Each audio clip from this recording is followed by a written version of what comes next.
माननीय सदस्य विनोद कुमार सिंह। ओ आपको बोलवाते हैं हो जाए एक सर्किल फिर बोलवाते हैं। बोलो। अध्यक्ष महोदय, हम लोग सुखाड़ पे चर्चा कर रहे हैं, अकाल पे चर्चा कर रहे हैं और लगातार ये पहली बार नहीं है झारखंड विधानसभा में हम इस पर चर्चा कर रहे हैं, बल्कि इस सत्र में, इस पंचम विधानसभा में जरूर पहली बार हुई, लेकिन हर एक विधानसभा सत्र में देखें तो 2 बार 3 बार हम लगातार इस पर चर्चा करते रहे हैं। यानी जिस सुखाड़ की परिघटना पे, जिस अकाल की परिघटना पे आज हम लोग चिंतित हैं, बात कर रहे हैं, वो आज कोई अचानक आई हुई स्थितियां नहीं है। झारखंड की स्थितियां जो है ये साल दर साल, 1 साल 2 साल छोड़ करके अगर आप देखें तो एक अस्थायी परिघटना के रूप में लेती जा रही है। कभी किसी खास इलाके में, पलामू में, कभी संथाल में, कभी उत्तरी छोटा नागपुर में। लेकिन इस बार की जो स्थिति है, अभी हम लोग देख रहे हैं कि अगस्त का महीना है, जब अभी रोपा खत्म होने की स्थिति में होनी चाहिए थी, 15 अगस्त तक सब कुछ समाप्त हो चुका होता है।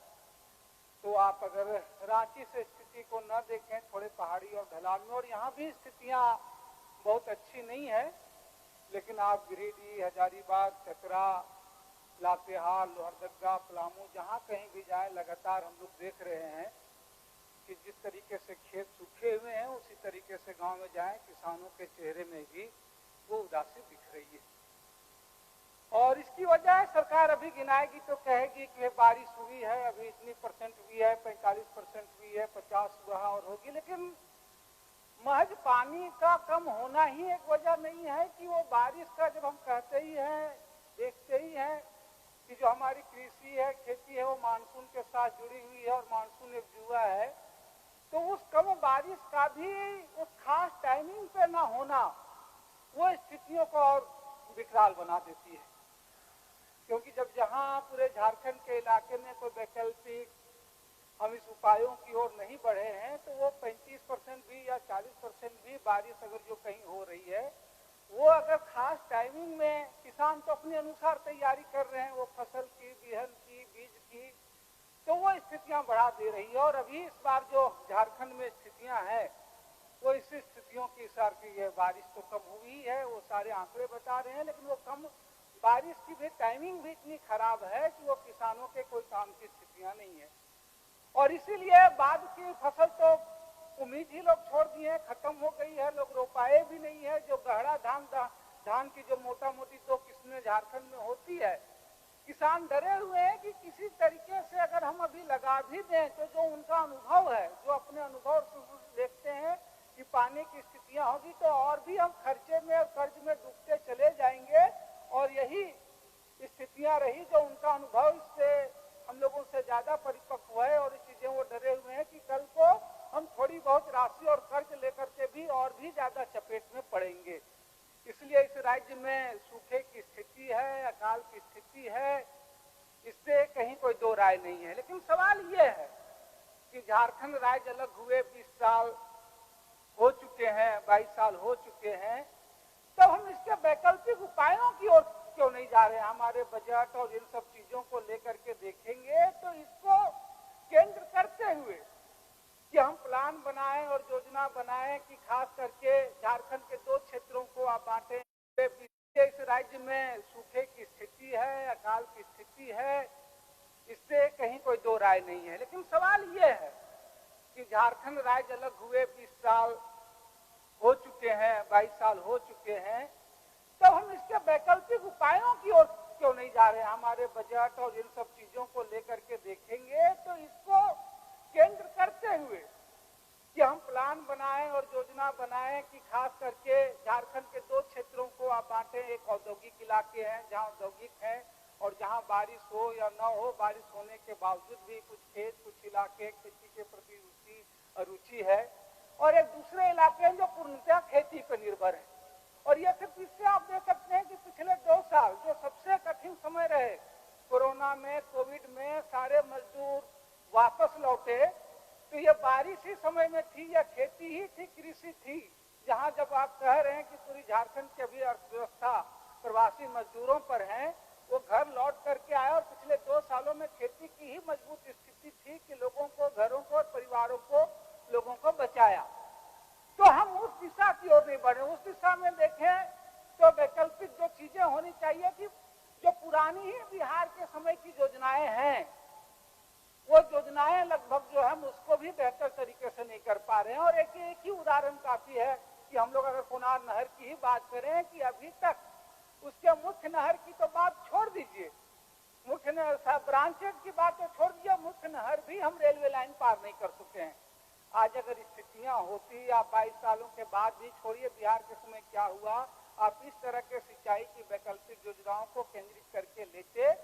तो शायद इस तरह की स्थितियां आएंगी, आगे आने वाले समय में और भी आएंगी। तो इसीलिए करें कि सूखे की स्थिति इसलिए नहीं होती है कि आप जान रहे हैं कि प्रत्येक साल बारिश और सारी चीजें हम पे निर्भर है, वो इसलिए ज्यादा होती है कि कोई सरकार है, कोई मंत्री है, कोई विभाग है, तो हम उसके वैकल्पिक उपायों के प्रति हम चिंता नहीं करते हैं। और इसीलिए वो सरकार के द्वारा सृजित, मानव सृजित जो व्यवस्था चला रहे हैं उसके द्वारा ज्यादा सृजित हो जाती है कि आप जानबूझ करके ये चीजें करते हुए भी कोई वैकल्पिक उपाय नहीं कर रहे हैं।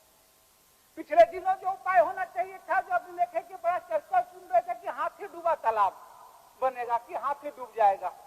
लेकिन आप देख लीजिए कोई आप तालाब में जाइए, हाथी डूबने की बात छोड़िए। अभी पिछले दिनों में कि एक साल में तालाबों की कुछ स्वीकृति तक नहीं होती है, नए की तो बात छोड़ दीजिए, और जब होती है तो अक्सर हाँ मार्च और अप्रैल के बाद के महीने में आपकी होगी। और उन तालाब, सचमुच नए तालाब, नए जगहों में तालाब का सिर्फ होना ही नहीं,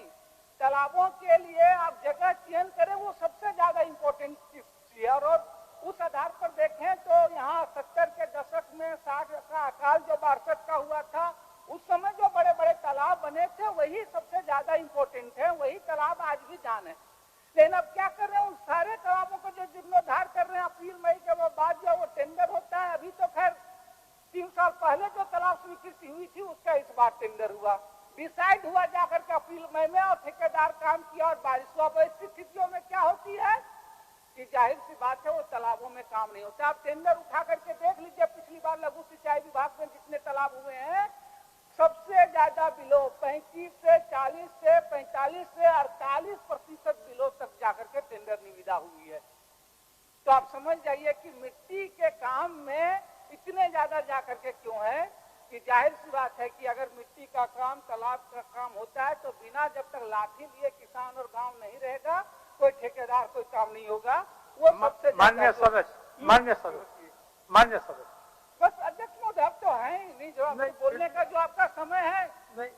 और है आपके बात उससे निर्धारित में देंगे, अभी तो है ही नहीं, आपका जो समय निर्धारित किया उसी में थोड़ा राहत है। दूसरा अध्यक्ष महोदय जो मैं कह रहा हूं कि इस समय जो सबसे ज्यादा जरूरी, आप वैकल्पिक उपायों की बात करेंगे तो जब सबसे तालाबों की भारत सरकार ने योजना भी शुरू किया आजादी के 75 साल में कि अमृत सरोवर बनेंगे, उस पूरी योजना का जिला में पता चले वो अमृत सरोवर किस योजना से बनेंगे, किस राशि से नाम कर दिया गया है, पैकेजिंग कर दी गई है, लेकिन वो अमृत सरोवर के लिए राशि कहाँ से है, अलग से कोई ये चीजें हैं वो आपको जो है नहीं दिखेगी अध्यक्ष महोदय। लेकिन जरा देखिए, जब झारखंड में स्थितियां सबसे ज्यादा विकराल है, 7 राज्यों ने भी सुखाड़ की घोषणा कर दी गई है, जब लोगों को लिए अपने अन्न के लिए भी जो है बाजार पे निर्भर करना पड़ेगा, तब आजादी के 75 साल में जो सरकार कहती है कि आपदा में अवसर तलाशिए, वो बाजार पे जब निर्भर रहेंगे किसान, तो पहली बार जो है ये चावल, दाल, पैकेज वस्तुएं उसमें भी जीएसटी लगाया जा रहा है। तो आप समझ जाइए कि ये आपदा से निपटने का, ये संकट से निपटने का जो है सरकार का जो है वो कौन सा उपाय है अध्यक्ष महोदय। हम वैकल्पिक उपायों की अगर बात करेंगे अध्यक्ष महोदय, सिर्फ यही नहीं कि ये जो स्थितियां हैं, अभी जब पानी में बढ़े हुए तो आने वाले साल में इससे जुड़ा हुआ है, कल को पानी के पीने का भी जो है संकट सबसे ज्यादा होगा, और अभी से ही आप उसकी तैयारियां नहीं करेंगे तो फिर वो मार्च में होगी और कहेंगे कि पानी की किल्लत है। तो इन स्थितियों को आप प्लान करते हुए अगर आप वो योजना नहीं बनाए अध्यक्ष महोदय। दूसरी चीज है, जब आप उपायों की बात करेंगे, जहां भी आप अकालों का अनुभव देखें तो इसलिए नहीं लोग संकट से मरे कि खेती कम हुआ, अनाज हुआ। अभी भी अगर आप देखेंगे हमारे अनाज के गोदाम में अनाज है ज्यादा, ये है कि आपने उसके वितरण और डिस्ट्रीब्यूशन का तरीका सही नहीं अपनाया। और वो अगर आप पिछले साल भर में देख लें, पूरे जिले में अभी खाद्य आपूर्ति वाला सिस्टम है कि आप 2-2 अनाज दे रहे हैं, लेकिन जो पूरा